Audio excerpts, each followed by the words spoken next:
আবারও একটি নতুন ভিডিও নিয়ে আমি বৃষ্টি চলে এলাম আপনাদের মাঝে। কি ভাবছেন সকাল সকাল লাগেজ নিয়ে কোথাও যাচ্ছি? আরে না, আমি কোথাও যাচ্ছি না। বাংলাদেশ থেকে গেস্টরা এসেছিল, ওনারাই আজকে চলে যাচ্ছে।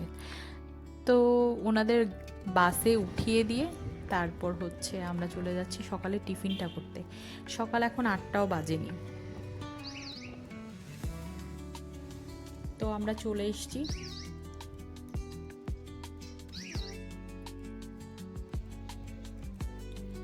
আমরা ভদ্রবাড়ির এখানে একটা ছোট্ট, অনেকগুলোই পরোটার দোকান আছে, কিন্তু এই দোকানটার থেকে, সামনে বরাবর যে দোকানটা দেখতে পাচ্ছেন, এই দোকানটার থেকে প্রায় মাঝে মাঝেই অনেকটাই দূর আমাদের বাড়ি থেকে, যদিও মাঝে মাঝেই পরোটা খেতে আসি।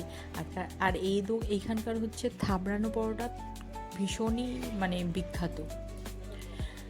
তো 100 গ্রামের দাম 16 টাকা। আমার নর্মালি এই দোকানের থাবড়ানো পরোটার থেকে না, নর্মাল যে পরোটাগুলো হয় ওই পরোটাগুলো খেতে ভীষণ ভালো লাগে। আমরা যখনই আসি প্রথমে নর্মাল পরোটাগুলো নিয়ে নিই, 3-4টে যা খাবো, তারপর থাবড়ানো পরোটা নিই। আমার বরের অবশ্য থাবড়ানো পরোটাই বেশি পছন্দ, আমার জন্য খেতে হয় আর কি।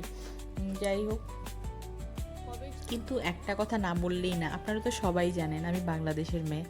আমার কিন্তু ওই বাংলাদেশের হোটেলের পরোটা, সকালে যে নাস্তাটা হয় ওটা খেতে বেশ ভালো লাগে। বাংলাদেশের খাবারটা সবসময় সব কিছুর থেকে আলাদা, যত ভালো খাবারই খাই না কেন, যত জায়গার যত ভালো খাবারই খাই না কেন।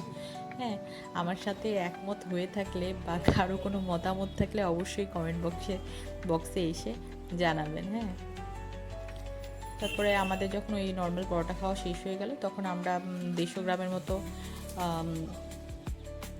থাবড়ানো পরোটা আর কি নিয়েছিলাম, কিন্তু আমি আর খেতে পারিনি, অল্প একটু খেয়েছিলাম।